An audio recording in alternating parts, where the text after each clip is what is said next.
Episode 145। Here we go again. निया खुशी से बोल पड़ती है, वाओ, तो बेगर्स चिकन ऐसा दिखाई देता है। जिराज अपनी नाक सिकोड़ता है और अपना सर उस खुशबू की तरफ घुमाता है। वो आश्चर्यचकित होकर पूछता है, ये अब इतना साफ क्यों है? ओ हाँ, ये बेगर्स चिकन क्या है? निया बोलती है, इसे सिर्फ मडबर्ड ही बोल दो। मुझे भी नहीं पता, मैंने तो एक प्रयोग किया था और मैं उसमें सफल हो गई। जिराज खुद को रोक नहीं पाता है और निया की तारीफ करने लगता है। तुम्हारी ट्राइब बहुत ही समझदार है। ये सुनकर निया को बहुत ही अच्छा लगता है। निया वो मड बॉल लेकर बेडरूम में नागाल को दिखाने लेकर जाती है। फिर वापस आकर वो लोग खाने लगते हैं। पूरी दोपहर वो राइस पक्षी के पेट में थे, जिसकी वजह से अब हर दाने में मीट की खुशबू आ रही थी। हर बार खाने पर ऐसा लग रहा था जैसे वो मीट का जूस पी रहे हैं। वो बहुत ही सॉफ्ट और टेस्टी था। वो इतना टेस्टी था कि निया को लगता है कि नागाल और जिराज को भी वो टेस्ट करना चाहिए। कुछ दिनों के लिए बारिश वहां रहती है और बाहर लॉबस्टर्स भी घूम रहे थे। निया को यह लगता है कि विलेज के लोग स्वादिष्ट खाने को कीड़े समझते हैं। वहां के लोगों के लिए लॉबस्टर्स का काटना नया नहीं था। ऐसा कह सकते हैं कि पशु नगर में रहने वाले सभी पशु मानव को लॉबस्टर्स ने एक ना एक बार काटा था। अब जब निया कई बार उन लॉबस्टर्स को पकड़ लेती थी, तो इत्तेफाक से यंग लोगों के बीच से इन लॉबस्टर्स का डर भी कम होने लगा था। अगले 20 दिनों से ज्यादा दिन ऐसे ही शांति से गुजर गए। एक सुबह जब निया जागी तो उसे पता चला कि उसके पीरियड्स वापस आ गए थे। ये उसके लिए कोई बड़ी बात नहीं थी, लेकिन परेशानी इस बात से थी कि उसके पास से कॉटन खत्म होने वाली है। निया रेंगते हुए नागाल की बॉडी पर से नीचे आ जाती है। उसे लगता है कि अगर ब्लड उसकी बॉडी पर गिर जाएगा तो उसे भी पता चल जाएगा। वो सोया हुआ नाग अचानक अपनी जबान बाहर निकालता है और फिर अपनी आंखों पर एक ट्रांसपेरेंट पर्दा डाल देता है, जिसकी वजह से उसकी लाल आंखें साफ हो गई थीं। निया जल्दी से नागाल की पूंछ पर बैठ जाती है। निया हंसते हुए बोलती है, गुड मॉर्निंग। जैसे ही निया खड़ी होती है, पूरे रूम में ब्लड की बदबू आने लगती है। जिराज अपनी आंखें बंद करता है, जोर से सूंघता है। अचानक वो फ्लिप मारता है और फिर निया की तरफ देखकर आंखें खोलता है। निया मुस्कुराती हुई जिराज को बोलती है, गुड मॉर्निंग। हे भगवान, ये लोग मुझे सबसे गंदे समय पर ही क्यों देखते हैं? कितने शर्म की बात है। जिराज उधर अपने चारों पैरों से आ रहा था। फिर वो आते आते इंसान का रूप ले लेता है। अभी भी उसके चारों पैर जमीन पर ही थे। वो बोलता है, निया। निया उसकी बात का जवाब देती, लेकिन उससे पहले ही उसके पैरों को किसी ठंडी चीज ने पकड़ लिया। वो तुरंत उस चीज को रोकने जाती है, लेकिन वो तो नागाल की पूंछ थी। नागाल भी अपने आधे इंसान वाले रूप में आ जाता है और अपनी पूंछ दूर कर लेता है। सूखी घास पर कई खून के धब्बे लगे हुए थे। नागाल आश्चर्य में था। वो पूछता है, क्या यह अमाउंट तुम्हारा नॉर्मल है? थोड़ी देर के लिए दुखी हो जाता है। वो अपनी पूंछ से निया को उठाकर अपनी बाहों में ले लेता है। तुमसे बहुत ज्यादा ब्लड निकल रहा है। अब इसमें कोई आश्चर्य नहीं था कि वो यहाँ की सभी फीमेल के मुकाबले ज्यादा गोरी है। जिराज थोड़ी देर नागाल की बातों को समझ रहा था। फिर उसे लगता है कि वो सही बोल रहा है। उसे खुशी की फीलिंग के साथ में दिल दर्द भी हो रहा था। वो बोलता है, निया बताओ, आज तुम्हारा क्या खाने का मन है? मैं तुरंत बना देता हूँ। जितना तुम्हारा ब्लड गया है उतनी ताकत तो तुम्हें लेना ही है। निया को लगता है कि दोनों आदमियों का फोकस उससे अलग ही हो गया है, तो अब निया का शर्माना खत्म हो गया था। पहले वो नागाल को देखती है और फिर जिराज को। वो बोलती है, घर में कॉटन खत्म हो गई है, अब मैं क्या करूं? जिराज बोलता है, तुम नेस्ट में ही बैठी रहो, कहीं बाहर मत जाना। निया शर्माते हुए बोली, क्या तुम थोड़ी सी कॉटन अपनी माँ से लेकर आओगे?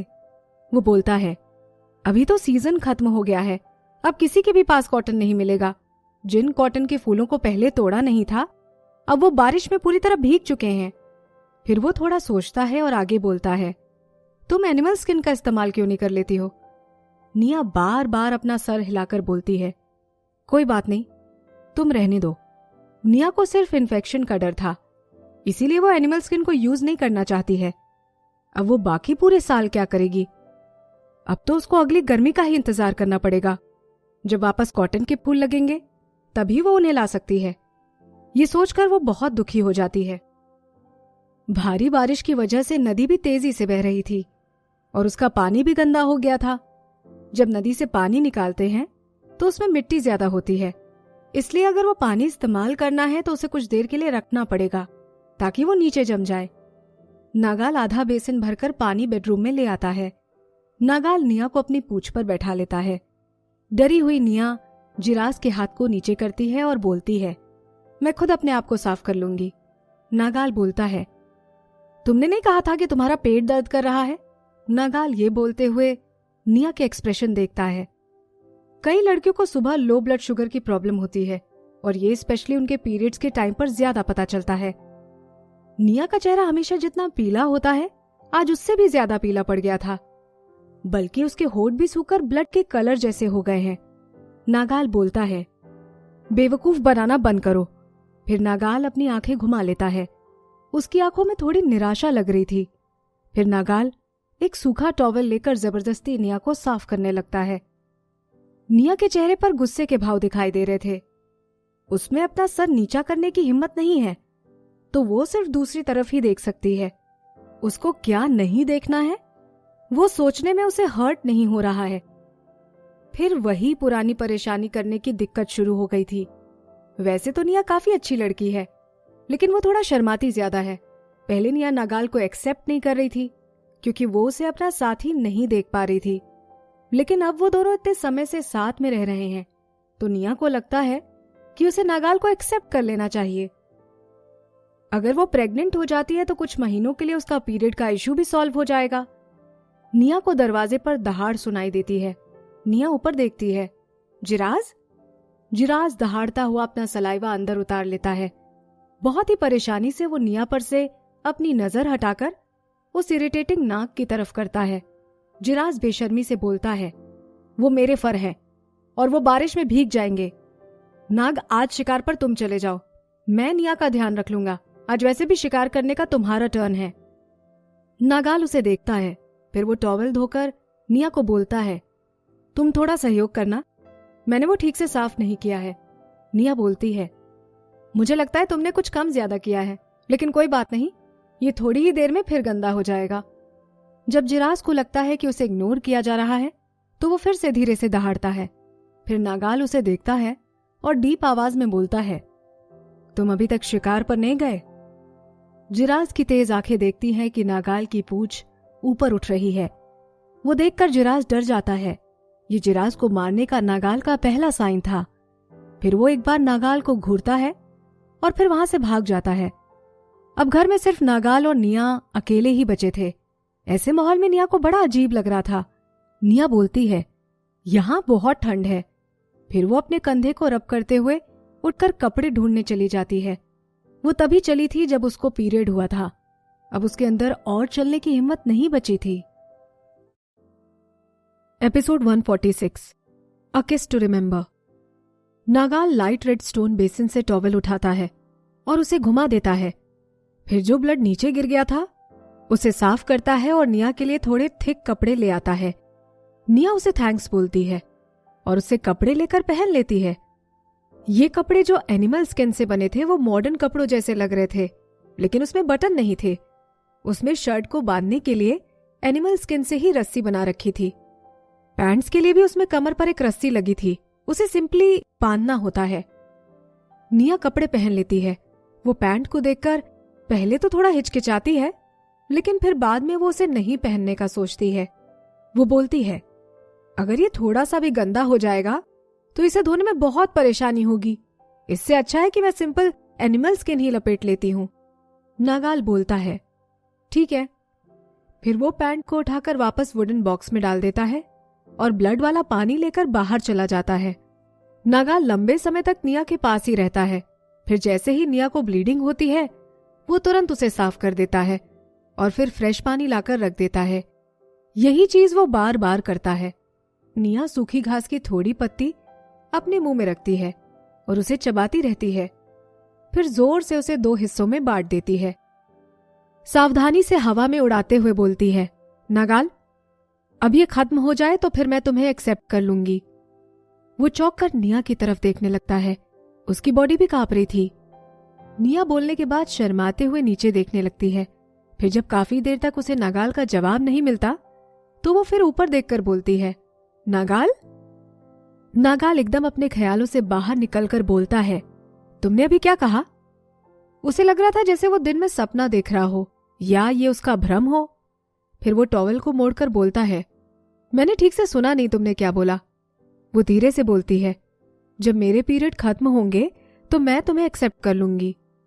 ये सुनते ही नागाल के हाथ से टॉवेल बेसिन में गिर जाता है और पानी उसके ऊपर उड़ जाता है।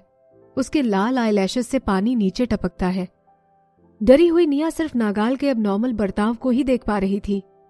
उसके इस बर्ताव को देखकर निया को आश्चर्य होता है। वो बोलती है, क्या बात है? अपने सामने इतनी सुंदर लड़की को देखकर उसका दिल जोरों से धड़कने लगता है। उसे अपनी नसों में गर्म खून बहते हुए फील हो रहा था। नागाल का बॉडी टेम्परेचर इतना ज्यादा कभी नहीं हुआ था। उसने अपने आप को इतना खुश भी कभी महसूस नहीं किया था। नागाल को समझ नहीं आ रहा था कि वो अपनी खुशी किस तरह जाहिर करे। वो निया को जोर से गले लगा लेता है। वो उसे इतनी ताकत से दबाता है कि ऐसा लगता है वो उसे अपने ब्लड और हड्डियों तक ले जाना चाहता है। एक नाग पशु मानव होते हुए भी उसे किसी लड़की ने अपनी इच्छा से पसंद किया था, इसीलिए वो अपनी ट्राइब में खुद को लकी मानता है। इमोशंस इन्फेक्शियस होते हैं। वैसे तो नागाल काफी वायलेंट था। निया को लगता था कि वो जो करेगा उसमें उसका लॉस है। पहले वो खुद को थोड़ी एनर्जी देती है और फिर अपना सर ऊपर करके उसे जवाब देता है। उसे देखकर निया की भी धड़कन बढ़ जाती है। जैसे पहली बार प्यार होने पे लोगों के दिल धड़कते हैं, वैसे ही इन दोनों के भी धड़क रहे थे। वो जैसे छोटी छोटी बातों में खुश हो जाना, नर्वस हो जाना। निया बहुत ही शांत तरीके से रिस्पॉन्ड करती है। कोई आम आदमी तो उसे समझ भी नहीं पाता, लेकिन नागाल अब और भी फैनेटिकल हो जाता है। अगर वो भी मर भी रहा हो तो भी उसे मंजूर होता। नागाल अपना सर निया के सर से टकरा कर बोलता है, मुझे लग रहा है जैसे मैं कोई सपना देख रहा हूं।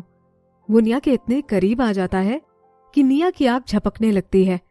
उसका मुंह खुलता है, लेकिन उसमें से कोई शब्द नहीं निकलते हैं, जबकि उसके दिल और दिमाग में कई बातें चल रही थीं।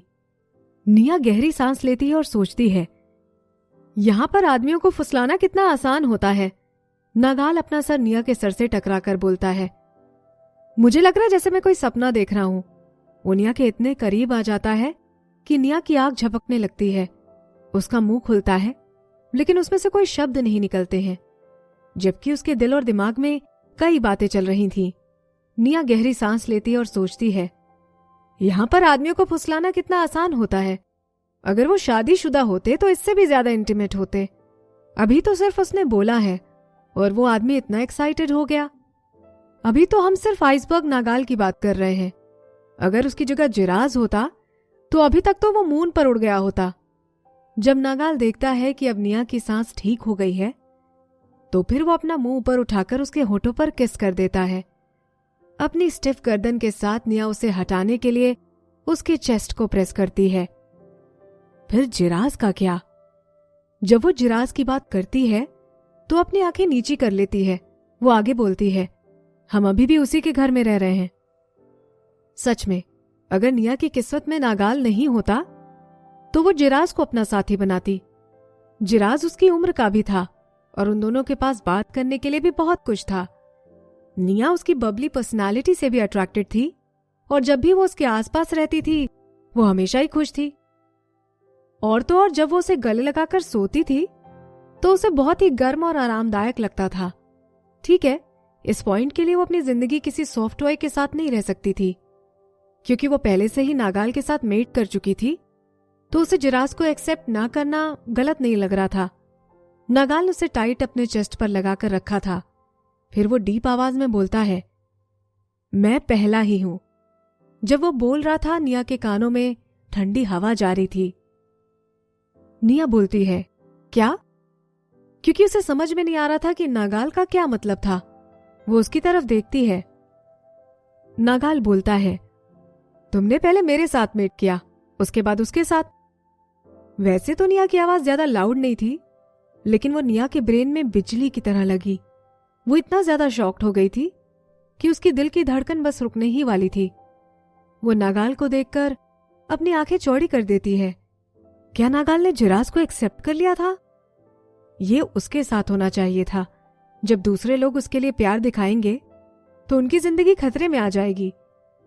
हालांकि जिराज हमेशा ही निया को बाहों में लेकर सोता था, लेकिन जिस दिन वो अपनी हद से बाहर जाएगा, नागाल उसे सबक सिखा देगा।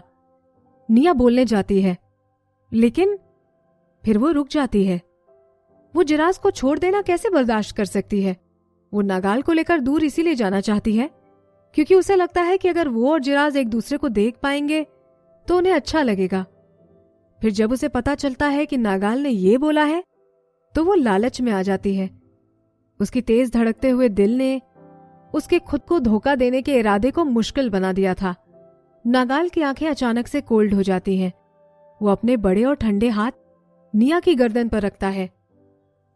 उसकी आवाज ऐसी सिनिस्टर लग रही थी जैसे वो हेल से आई हो। तुम पहले उसके कब्ज को जन्म देना चाहती हो? क्या तुम उसे पसंद करती हो?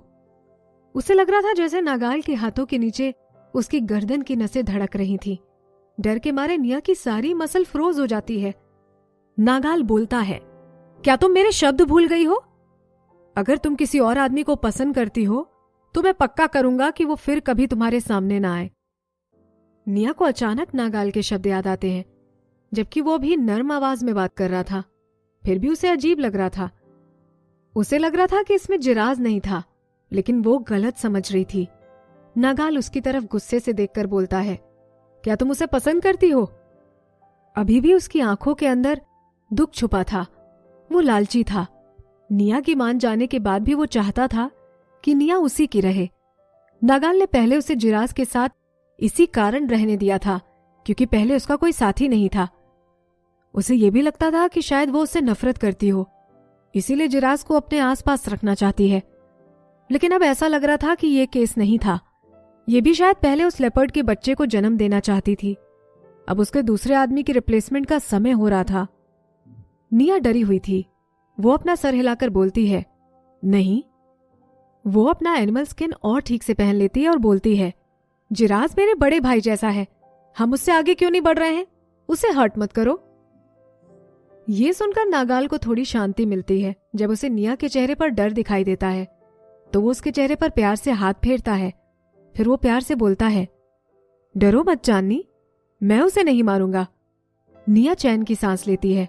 नागाल अपनी कोल्ड उंगलियां निया के चेहरे पर घुमाते हुए बोलता है, जिराज ने तुम्हें पहले बचाया था तो वो तुम्हारा साथी बन सकता है, ऐसा ही है ना? उसकी स्किन पर कोई पसीना नहीं था और ना ही उस पर फिंगरप्रिंट्स थी। जब वो उंगली घुमा रहा था तो ऐसा लग रहा था जैसे कोई भूत हो। उसके छूने से निया की स्किन नम हो गई थी। वो चुपचाप नागाल के पास बैठी थी। उसकी मूव करने की हिम्मत नहीं थी। पहले उसकी बॉडी को एनिमल स्किन में गर्मी लग रही थी, लेकिन अब उसे ठंड लगने लगी। थोड़ी देर चुप रहने के बाद वो बोलती है, मैं वही करूंगी जो तुम बोलोगे। ये फैसला करके अब निया को काफी हल्का महसूस हो रहा था। अगर उसको 2 आदमी मिलेंगे तो भी कोई बात नहीं, इस तरह से कोई भी हर्ट नहीं होगा। ये ऐसी दुनिया है जहां एक फीमेल के कई सारे मेल्स हो सकते हैं, कोई भी उसे गलत नहीं बोलेगा। नागाल निया के सर पर मार कर बोलता है, एक बार तुम मेरे एग दे दोगी, उसके बाद तुम उसके साथ मेट कर सकती हो। निया कुछ नहीं बोलती है। बारिश की तेज आवाज के बीच एक तेंदुआ 2 शिकार लेकर स्टोन हाउस में आता है। उसकी पीठ पर हिरन रखी हुई थी और उसके मुंह में भेड़िया लटक रहा था। वो इतना तेज दौड़ता हुआ आ रहा था, फिर भी वो बिल्कुल थका हुआ नहीं लग रहा था। जिराज शिकार को घर में फेंक देता है और फिर बेडरूम में जाकर दहाड़ता है। निया जो नागाल की बाहों में सोई थी, वो तेंदुए की आवाज सुनकर डर जाती है। जिराज भी उसका हस्बैंड बनने वाला था। वो थोड़ा नर्वस हो जाती है। नागाल अपनी पूंछ सीधी कर लेता है। निया को छोड़कर वो बाहर रेंग जाता है। जब वो चलता है तो उसकी पूंछ लहराती है। जब वो देखता है कि जिराज 2 शिकार लेकर आया है तो वो आश्चर्य में पड़ जाता है। जिराज अपने सर से पानी हटाते हुए बोलता है, एक शिकार तुम्हारे लिए है ताकि तुम अपनी ताकत बढ़ा सको और जब समय आए तुम निया के साथ मेट कर सको। जिराज अपने हाथ कोहनियों पर रखकर मन में हंसता है, ये खाने के बाद ये नाक सुस्त हो जाएगा और फिर निया का ध्यान मैं रखूंगा। निया अपनी एनिमल स्किन पहनकर बाहर आने ही वाली थी कि उसे जिराज की बात सुनाई देती है। वो वहीं रुक जाती है और मुस्कुराने लगती है। नागाल जिराज को मुस्कुराकर देखता है। फिर जिराज झेपते हुए हिरन को लेकर एक कोने में चला जाता है। उधर नागाल रेंगता हुआ वुल्फ के पास जाता है। वो इस शिकार से संतुष्ट था। फिर वो उस भेड़िए को खाने के लिए पूरा नाग बन जाता है। उसे खाने के बाद वो रेंगते हुए बेडरूम में चला जाता है। निया उस नाग का लाल और काले रंग का पेट देखती है और फिर उसे रास्ता दे देती है। नागाल खाना खाने के बाद अपनी पूरी बॉडी को रोल करता है क्योंकि उसे अपना पूरा खाना ठीक से पचाना अच्छा लगता है। आज वो अपनी बॉडी को सर्कल की तरह मोड़ लेता है और उसकी पूंछ निया के पास रहती है। नागाल अपना सर उठाता है। उसकी लाल जबान निया के चेहरे को टच करती है। निया मुस्कुराकर बोलती है, अब जाओ और सो जाओ। वो अपना सर निया की गोद में रख देता है। अब नागाल की आंखों में साफ पिक्चर था। जिराज रूम में झांकता है। जब वो देखता है कि नागाल सो गया है तो वो निया को आवाज लगाता है, निया। निया उसको देखकर मुस्कुराती है। जिराज उसे देखता है और फिर खाने की तैयारी करने चला जाता है। वो एक बार अकेले खाना चाहता था ताकि उसमें मेड करने की ताकत आ सके। Episode 147 storing stamina. जब वो कुछ नहीं करती है और बाहर से खाने की आवाज आती है तो निया बहुत टेम्प्ट हो जाती है। फिर वो नागाल को देखती है। थोड़ी मेहनत करने के बाद वो उसका सर नीचे रख देती है। नागाल का गर्म तकिया हट चुका था। वो थोड़ी सी आंख खोलकर उसे देखता है और फिर सो जाता है। निया एनिमल स्किन को लपेटकर मेन रूम में आ जाती है। जिराज को लगता है कि निया भी भूखी है तो वो और लकड़ी लगा देता है।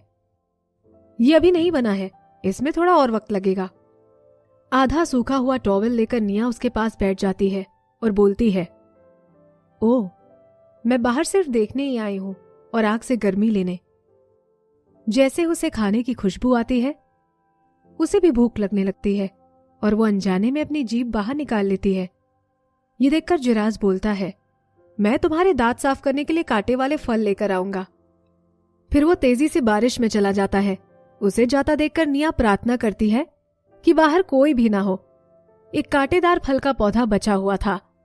उसकी थिक और वैक्सी हरी पत्ती पानी की वजह से नम लग रही थी। फिर जिराज एक फल तोड़ता है और जाते वक्त आधा बोल बारिश का पानी भी ले जाता है। घर आकर वो फूल और पानी निया को देता है। फिर वो जोर से अपनी पूंछ हिलाता है और पूरे जमीन पर पानी ही पानी हो जाता है। जिराज बोलता है, ये पूंछ बहुत परेशान करती है, इंसान बनने के बाद भी ये रहती है। अगर ये गीली हो जाती है तो फिर ये आसानी से सूखती भी नहीं है। फिर वो निया के सामने बैठ जाता है और फिर आग से अपनी पूंछ सुखाने की कोशिश करता है। निया ध्यान से ब्रश करती है। जब से उसे कांटेदार फ्रूट के बारे में पता चला है, निया ने टूथब्रश और टूथपेस्ट का इस्तेमाल करना ही बंद कर दिया है और वो इस फल की फैन बन गई है। जिराज की पूंछ देखकर निया बोलती है, ध्यान रखना कहीं तुम्हारी पूंछ जल ना जाए। जिराज अपना दुख दिखाने के लिए धीरे से गुर्राता है। क्या ये उतना डम्ब है? आग से अपनी पूंछ सुखाने के बाद जिराज निया के पास जाता है और अपनी पूंछ उसकी कमर में डाल देता है। निया नीचे देखने लगती है। जब वो उस गोल्डन पूंछ को अपनी कमर में देखती है तो उसकी धड़कनें रुकने जैसी हो जाती हैं। वो जिराज की इंटीमेसी वाली एक्ट को रिजेक्ट नहीं करती है। मीट तैयार हो गया है, चलो खाते हैं। जिराज कुछ गोल्डन मीट को तोड़ता है और फिर उसे ऑयल के साथ बोल में डाल देता है। उसे पता था कि निया को साफ सफाई कितनी पसंद है, इसीलिए वो निया को बोल बिना ग्रीस वाले हाथों से देता है। निया धीरे से बोलती है, थैंक्स। फिर वो अपनी चॉपस्टिक उठाती है और खाने लगती है। वो हिरन काफी मोटी ताजी थी और उसकी बाहरी साइड में जो फैट था उसकी काफी अच्छी खुशबू आ रही थी। निया ज्यादातर फैटी पार्ट ही खा रही थी और उसका मुंह ऑयली हो गया था। ये अजीब था, पहले उसने कभी फैटी मीट नहीं खाया था, लेकिन जब से वो इस दुनिया में आई है उसे कई तरह के मीट खाने को मिले हैं। फैटी मीट तो अब उसका पसंदीदा बन गया था, लेकिन वो उसे अब बहुत कम खाने को मिलता था। वो खाने में इतना खो जाती है कि उसे टाइम का पता ही नहीं रहता। जब वो उठती है तो बोल पड़ती है, ओह नो। जिराज को अवॉइड करके वो अपनी एनिमल स्किन लपेट लेती है। जो भी उसने देखा था उससे वो निराश हो गई थी। अपनी नाक सिकोड़ता हुआ जिराज बाहर जाता है और वहां से मुट्ठी भर मिट्टी लाता है। फिर उससे अपने मुंह पर से ग्रीस साफ करता है। फिर उसे बारिश के पानी से धो लेता है। फिर वो निया को उठाता है और घास पर ले जाकर बैठा देता है। निया में बैठने की हिम्मत नहीं थी, इसीलिए वो घास पर हाफ स्क्वाट के पोजीशन में ही रह जाती है। फिर वो जिराज को देखकर मुस्कुराती है। जिराज खुश होकर बोलता है, मैं तुम्हारे लिए पानी लेकर आता हूं। वो निया को सुबह से देख रहा था, लेकिन उसे उसके पास आने का टाइम अब मिला था। निया में अब उसे गलत साबित करने की हिम्मत नहीं थी। जब जिराज चला जाता है तो निया गीले टॉवल से अपनी बॉडी साफ कर लेती है। फिर वो फ्रेश एनिमल स्किन लेकर उसे अपनी कमर में लपेट लेती है। बाद में जब जिराज आता है तो वो उसे ब्लड लगा हुआ टॉवल देती है। निया मुस्कुराकर बोलती है, मैंने अपने आप को साफ कर लिया है, अब तुम ये टॉवल धोने में मेरी मदद करो। उसकी थोड़ी सी नजर जिराज पर जाती है और फिर वो घास के ढेर को देखती है। वो दुखी हो जाता है। वो टॉवल ले लेता है और उसे ऐसे धोता है जैसे अपना गुस्सा निकाल रहा हो। उसके बाद वो निया के बोलने का इंतजार नहीं करता और ब्लड लगी हुई उसकी एनिमल स्किन भी धो देता है। मीटिंग बड़ी चीज होती है, ये फैमिली में हलचल मचा देती है। इसकी तैयारी के लिए नागाल और जिराज घर में बार बार खाना लाते हैं। उनका ऐसा बर्ताव देखकर सीनियर पशु मानव समझ जाते हैं कि इनके घर में कोई फीमेल पीरियड में है। कई बार जो छोटे पशु मानव हैं, जिन्होंने कभी मेट नहीं किया होता, वो झांकने आते हैं, लेकिन फिर 4 एनिमल्स ट्राइब पशु मानव के डर से उनके घर के पास नहीं आ पाते हैं। कुणाल, जो एप फीमेल्स के बीच बहुत पॉपुलर है, वो अपने हाथ में रूट वेजिटेबल लेकर बारिश में जवान की तरह खड़ा था। उसका मुंह स्टोन हाउस की तरफ था, जहां निया रहती थी। अभी जिराज ने उसकी कोई भी शर्त को नहीं माना था, इसीलिए वो अब निया तक अपनी चीज नहीं पहुंचाता था। कुछ पेड़ पर बैठे पक्षी अपने पंख हिलाते हैं। कुणाल जब ऊपर देखता है तो वहां चील पशु मानव बैठा हुआ था। चील पशु मानव के पंख बारिश में भीगे हुए थे, इसीलिए जैसा वो हमेशा लगता है उससे अलग लग रहा था। यही कारण था कि कुणाल को पता नहीं था कि वो कौन है। कुणाल उससे शत्रुतापूर्ण अंदाज में बोलता है, क्या तुम भी निया के प्रेमी हो? अगर तुमने अभी शुरू किया है तो प्लीज इसे बंद करो। उसका जो नाग साथी है ना, वो किसी और आदमी को निया के पास नहीं जाने देता है। वो चील पशु मानव अपनी गोल आंखों से उसे देखता है। फिर वो बिना चिंता के पेड़ पर बैठा रहता है। वो अपनी गर्दन मोड़कर अपने मुंह को अपने पंखों में डालकर फिर चोंच मारता है। कुणाल उस पर हंसने लगता है। क्या ये वही है? इसे निया को देखने का मौका तक नहीं मिला। फिर वो स्टोन कैसल में जाने लगता है। वो थोड़ा घबराया हुआ और उदास भी था। जैसे ही वो अंदर जाने वाला होता है, एक एप पशु मानव आता है और उसे ढकेल कर रास्ता बंद कर देता है। वो पशु मानव बोलता है, तुम्हें एप किंग ने बुलाया है। एप किंग का नाम सुनकर कुणाल को वो बात याद आती है जब वो पहली बार निया से मिला था। वो मुस्कुराता है और फिर उस एप पशु मानव के साथ चला जाता है। एप किंग के स्टोन कैसल के पीछे वनस्पति का बगीचा है। गर्मी के मौसम में वहां रंग बिरंगे फूल खिलते हैं, लेकिन अब बारिश का मौसम शुरू हो गया है तो वहां सभी तरफ हरा ही दिखाई दे रहा है। उस बगीचे के बाद एक बड़ा और सुंदर हॉल आता है। हॉल में खड़े होकर एप किंग दरवाजे की तरफ पीठ करके स्टोन से बना हुआ गोल बर्तन साफ कर रहे थे। जब वो पैरों की आवाज सुनते हैं तो बिना पलटे ही बोल देते हैं, तुम आ गए? कुणाल इज्जत से सर झुकाता है और बोलता है, आपने मुझे बुलाया? यहां कोई प्रोग्रेस हुई है? वो सत्य निष्ठा से बोलता है, मैं निया को मना लूंगा। एप किंग बोलते हैं, उसकी कोई जरूरत नहीं है, अब वो जरूरी नहीं है। कुणाल ये सुनकर अपने आप को रोक नहीं पाता है और आगे बढ़कर बोलता है, क्यों? पहले तो आप मुझे उसको पाने के सपोर्ट में थे। जब किंग पलटता है तो उसके कम घने बाल उसके सर पर लहराते हैं। उनके नीचे उसकी ब्राउन कलर की खोपड़ी भी दिखाई दे रही थी। वो बोलता है, तुम्हारे बड़े भाई ने शिल्पा को प्रेग्नेंट कर दिया है, अब तुम्हें निया को मनाने की कोई जरूरत नहीं है। कुणाल की आंखें छोटी हो जाती हैं। वो गुस्से से बोलता है, जो मुझे चाहिए वो मेरा काम है और आपकी मदद के बिना भी मैं निया को पा सकता हूं। किंग जोर से सांस लेकर बोलता है, तुम्हें पता है मुझे सबसे ज्यादा किस चीज से डर है? अचानक उसकी आवाज शार्प हो जाती है। तुम्हें कोई आइडिया है तुम क्या कह रहे हो? क्या तुम अपनी फैमिली को धोखा दोगे? क्या तुम उनसे अलग होना चाहते हो? कुणाल के अंदर बिल्कुल भी डर नहीं दिख रहा था। वो बोलता है, तुम हमारी ट्राइब के मुखिया नहीं हो, तुम हमारी फैमिली मैटर में बोलने वाले होते कौन हो? वो अपनी बड़ी आंखों से कुणाल को देखता है। थोड़ी देर उसको घूरने के बाद वो अचानक कुणाल से बोलता है, ठीक है, अगर तुम उसे पसंद करते हो तो जाओ, लेकिन मैं ना तो तुम्हारा सपोर्ट करूंगा और ना ही विरोध करूंगा। कुणाल को आश्चर्य होता है। वो शक की निगाहों से एब किंग को देखता है। फिर किंग टेबल तक जाते हैं जिस पर बेसिन रखा था। वो अपनी एनिमल स्किन धोते हैं और फिर कुणाल की तरफ पीट करके बर्तन साफ करने लगते हैं। एब किंग बोलते हैं, अब तुम जा सकते हो। कुणाल हाँ बोलता है और फिर चालाकी से वहां से चला जाता है। Episode 148 the chamber. पिछले 2 दिनों में बारिश बहुत हल्की हो रही थी। उस दिन जब निया के पीरियड खत्म हुए तो आसमान में काले बादल इकट्ठा हुए और जोरदार तूफान आ गया। सभी पहाड़ों पर और पूरे जंगल में बारिश की आवाज गूंज रही थी। आकाश बहुत ही काला हो गया था। वो बहुत ही टफ रात थी। घर के अंदर का माहौल भी नाजुक हो गया था। निया ने अभी अपना ब्रेकफास्ट खत्म किया था और दोनों आदमियों को उसके परफ्यूम की खुशबू आती है।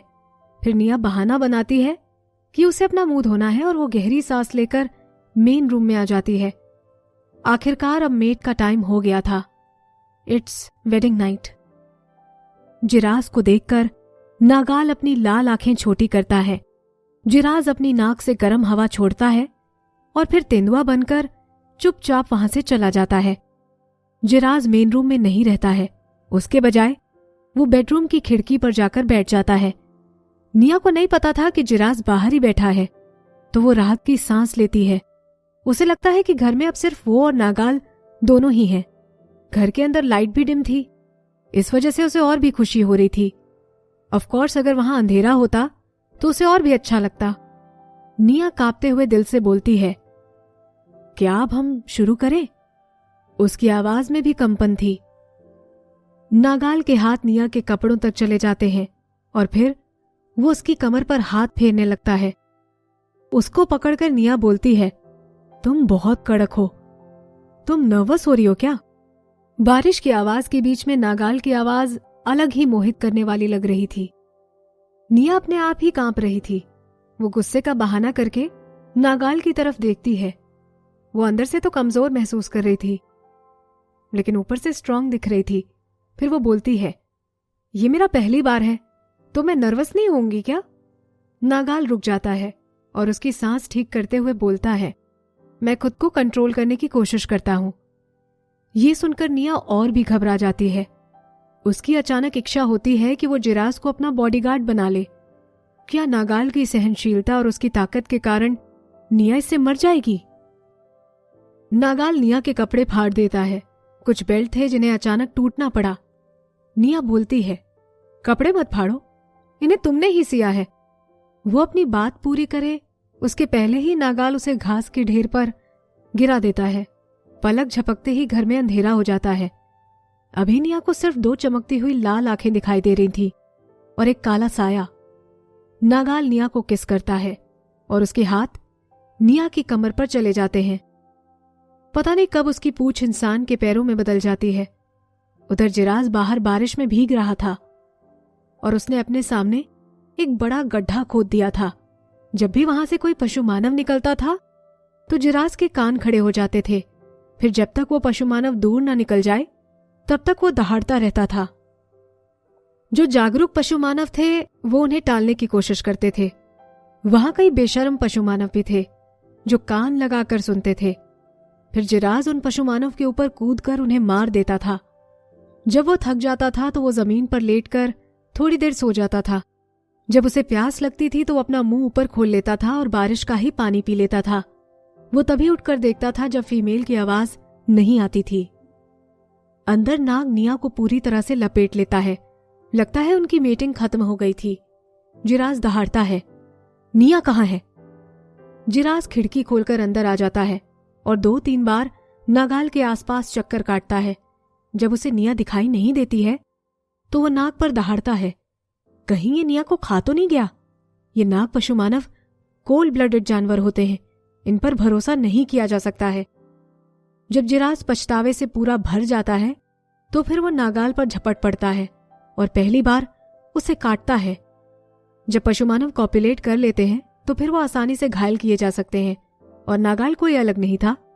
वैसे तो नाग को जिराज का मकसद पता चल गया था, लेकिन वो अभी भी फीमेल से कनेक्टेड था, तो अगर वो हिलता तो निया को भी तकलीफ होती। वो सिर्फ उस पागल तेंदुए के हमले को सहन कर सकता था। जिराज नागाल की पूंछ पर काट देता है और फिर उसकी पूंछ को खींचकर उसे फाड़ने की कोशिश करता है। वो अपने रूट से मजबूती से जुड़ा होकर फिर आधे इंसान का रूप ले लेता है। जिराज के कान हिल जाते हैं।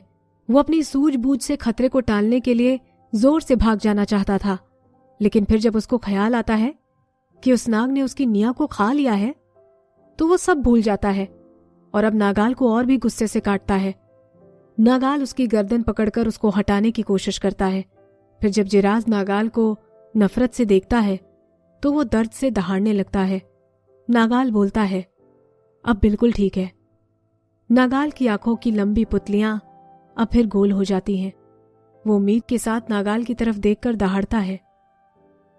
नागाल उसे छोड़ देता है और निया को बाहर निकालता है। गहरी नींद में सोई निया के दोनों हाथ उसके गाल से चिपके हुए थे। उसके ब्राउनिश ब्लैक कलर के बाल पसीने की वजह से गीले हो गए थे और वो उसके चेहरे पर भी चिपक गए थे। वो शांति से सोती हुई लग रही थी। जिराज दहाड़ता है, लेकिन वो पहले गुस्से में था, अब वैसा नहीं है। वो इंसान बन जाता है और निया के पास दुबक कर बैठ जाता है। फिर वो अपनी उंगली से निया के गाल पर पोक करता है। वो स्तब्ध होकर बोलता है, कितनी सुंदर। नागाल फिर आगे बढ़ता है और निया के शरीर को ढक लेता है। फिर बोलता है, इसकी नींद खराब मत करो। जिराज चुपचाप पलटते हुए बोलता है, मुझे पता है। जब वो बेडरूम से बाहर जा रहा था तो उसे नाग के शरीर पर 2 दांतों के निशान की लाइन दिखाई देती है। इमोशनली इतना परेशान होने के बाद वो खुद को शांत करने के लिए बाहर निकल जाता है। बाहर निकलकर थोड़ी शुद्ध हवा लेने पर अब उसका दिमाग शांत हो गया था। खिड़की के अंदर एक गड्ढा था जो जिराज ने रात भर में खोद दिया था। उसकी नजर उस पर पड़ जाती है और वो सबूत मिटाने का सोचता है। वो मिट्टी से उस गड्ढे को भरने ही वाला था कि उसकी नजर तट रेखा पर पड़ती है और वो हिचकिचा जाता है। इस साल बारिश भी ज्यादा हुई थी। जो नदी के वहां पुराने पेड़ थे वो भी आधे डूब गए थे और जो नए पौधे लगाए थे कांटेदार फल वाले, वो तो पूरे ही डूब गए थे। जिराज फिर तेंदुआ बनकर उस कांटेदार फल के पौधे को उखाड़ देता है और जो गड्ढा उसने खोदा था उसमें लगा देता है। निया को पता ही नहीं था कि वो कितनी देर सोई थी। जब वो होश में आई तो उसे इतनी थकावट हो रही थी कि उसे लग रहा था कि वो मरने वाली है। वो अपनी उंगलियां भी नहीं हिला पा रही थी। कुछ देर जोर से सांस लेने के बाद वो आखिरकार अपनी कमजोर आवाज निकालती है। फिर नागाल करते हुए अपनी ऊपर की बॉडी को इंसान में बदल लेता है और फिर निया को निकाल देता है। नागाल की बॉडी कोल्ड थी और उसकी पूंछ पर जो दांत के निशान थे वो भी अभी ठीक थे। फिर इंसान की बॉडी टेम्परेचर की वजह से वहां की हवा गर्म होने लगती है। जैसे ही वो अपनी पूंछ खोलता है अंदर भी ठंडी हवा जाने लगती है, जिसकी वजह से निया कांपने लगती है। तुरंत ही एक मोटी एनिमल स्किन निया के ऊपर आ जाती है। तभी उसे जिराज की आवाज आती है, निया तुम आखिरकार उठ गई। मैं तुम्हारी चिंता में बीमार हो रहा था। निया बोलती है, मैं कब से सो रही हूं। जब निया बोलती है तो उसे पता चल जाता है कि उसकी आवाज कितनी कर्कश हो गई है। वो अपना गला साफ करते हुए बोलती है, मैं बहुत ही थक गई हूं। जिराज बोलता है, तुमने और नागाल ने 1 दिन और 1 रात मीटिंग की। उसके बाद 1 दिन और 1 रात के लिए तुम सो गई। अब तुम्हें भूख लग रही होगी। मैंने खाना बना लिया है, मैं अभी तुम्हारे लिए लेकर आता हूं। ये बोलते ही नागाल दौड़कर निकल जाता है। मेन रूम में लकड़ी के पास कुछ चॉप करने की आवाज आ रही थी।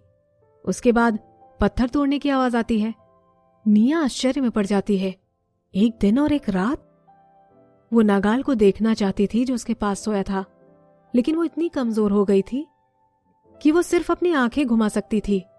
नागाल, जिराज बोलता है, निया ये सूप पी लो। इसमें मैंने फिश और पंखों वाला पक्षी भी डाला है। ये बहुत ही टेस्टी है। फिर जिराज एक लकड़ी के चम्मच से उसे ठंडा करता है और निया के मुंह के पास ले जाता है। निया ने यह चम्मच खुद ही बनाया है। उसे इसे बनाने में एक पूरा दिन लगा था। चम्मच में खाने में बहुत आसानी होती है। निया चम्मच से सूप पीती है। वो सूप धीरे से उसके गले में आता है और वहां से फिर पेट में। अब उसे थोड़ा अच्छा लग रहा है। जिराज उसको और खिलाना चाहता था, लेकिन तभी नागाल आकर बोल छुड़ा लेता है और बोलता है, ये मैं करता हूं, तुम बाहर जाकर पानी लेकर आओ ताकि चांदनी अपनी बॉडी साफ कर सके। जिराज कुछ करने ही वाला था कि उसे नागाल की आखिरी बात याद आती है। वो धराशायी हो जाता है। निया को सिर्फ इस बात की चिंता थी कि उसे कुछ खाने को मिल रहा है। उसे इससे कोई मतलब नहीं था कि उसे कौन खिला रहा है। वो जल्दी से सूप खत्म कर देती है। निया अपने होठ पर लगे सूप को चाटते हुए बोली, मैं किसी काम की नहीं हूं ना। निया को लग रहा था कि ये सब इसलिए हो रहा है क्योंकि वो एक पशु मानव नहीं है। ये सब इसलिए हुआ है क्योंकि वो दूसरी प्रजाति की है। अगर वो उनमें से एक होती तो ये सब नहीं हुआ होता। नागाल थोड़ी देर के लिए उसको घबराई हुई नजर से देखता है। उसे इसे समझने में थोड़ा टाइम लगता है। फिर एक अस्पष्ट मुस्कुराहट उसके चेहरे पर आ जाती है। वो बोलता है, तुम ठीक हो, अगली बार अच्छी प्रैक्टिस करेंगे तो अब हम लोग लंबे समय तक कॉपुलेट कर सकते हैं। निया का चेहरा तुरंत लाल हो जाता है। वो चुप होकर अपना मुंह नीचे कर लेती है। नागाल उसे ऐसे नहीं देख सकता था। उसने निया का मुंह ऊपर किया, उसे किस कर दिया। जिराज वो स्टोन बेसिन जोर से नीचे गिरा देता है। नागाल उसे छोड़ने से पहले उसके होठ लिक कर लेता है। नागाल बोलता है, सूप खत्म हो गया है। वो दूसरी बार बोले उसके पहले ही जिराज वो बोल उठाकर बाहर चला जाता है और उधर से पूरा बोल फिर से भरकर ले आता है। नागाल निया को फिर खिलाने लगता है। जिराज टॉवेल को धोकर फिर निया के लैब से एनिमल स्किन लेने आता है। निया जल्दी से ऊपर देखकर बोलती है, जिराज। नागाल बोलता है, इसे साफ करने दो, अच्छे से रहो और सूप पियो।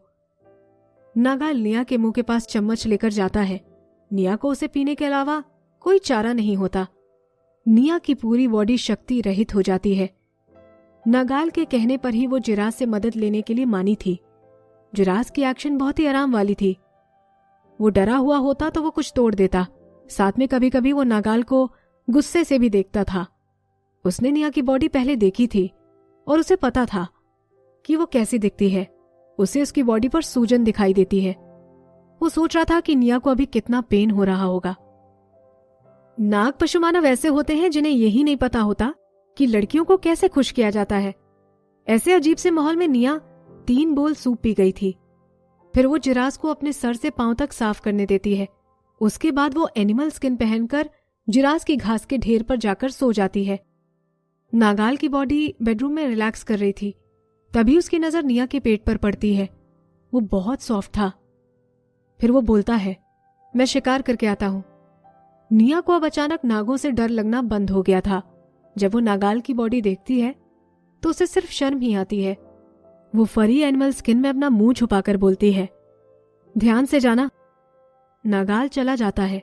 फिर जिराज निया को गले लगाकर बोलता है, निया तुम ठीक हो जाओ, उसके बाद हम लोग मीटिंग करेंगे। निया को अभी शांति ही मिली थी। अब उसका चेहरा फिर से मुरझा जाता है। वो जिराज को घूरकर बोलती है, क्या तुम दिन के उजाले में ऐसी बातें बोलना बंद करोगे? मुझे ये कपड़े निकालने में मदद करो। जिराज वुडन बॉक्स के पास झुककर कपड़े निकालते हुए बोलता है, मैं इस बारे में बात क्यों नहीं कर सकता? निया चोक्ड हो जाती है। उसे अब नीचे लेटे रहने में शर्म आ रही थी। वो बोलती है, जल्दी करो, मुझे ऐसे रहने की आदत नहीं है। जिराज बहुत सारे कपड़े लेकर आता है।